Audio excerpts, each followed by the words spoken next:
સમાચારમાં વાત કરીએ તો સુરતથી સમાચાર સામે આવી રહ્યા છે। સુરતથી સમાચાર પ્રાપ્ત થયા છે તો કહી શકાય કે સુરતમાં ઐશ્વર્યા ગ્રુપ ઉપર આઈટીના દરોડાનો મામલો સામે આવ્યો છે।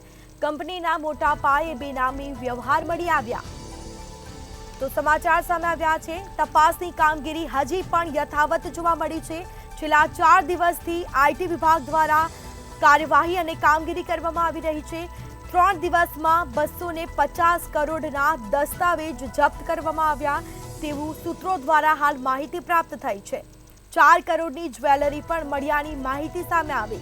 હજી પણ 12 સ્થળો પર તપાસ છે તે યથાવત રાખવામાં આવી છે। તો છેલ્લા 4 દિવસથી ઐશ્વર્યા ગ્રુપ પર આઈટી વિભાગ ત્રાટક્યું છે।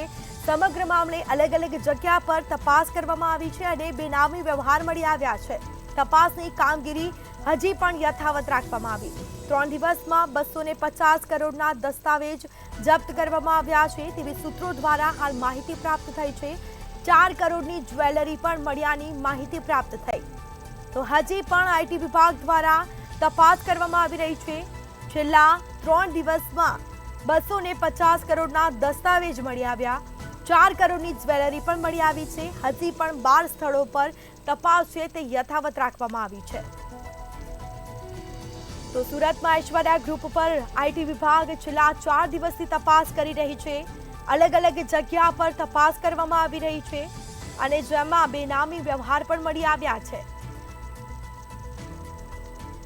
તો તપાસની કામગીરી હજી પણ યથાવત જોવા મળી છે। 3 દિવસમાં 250 કરોડના દસ્તાવેજ જપ્ત કરવામાં આવ્યા તેવી સૂત્રો દ્વારા હાલ માહિતી જાણવા મળી રહી છે।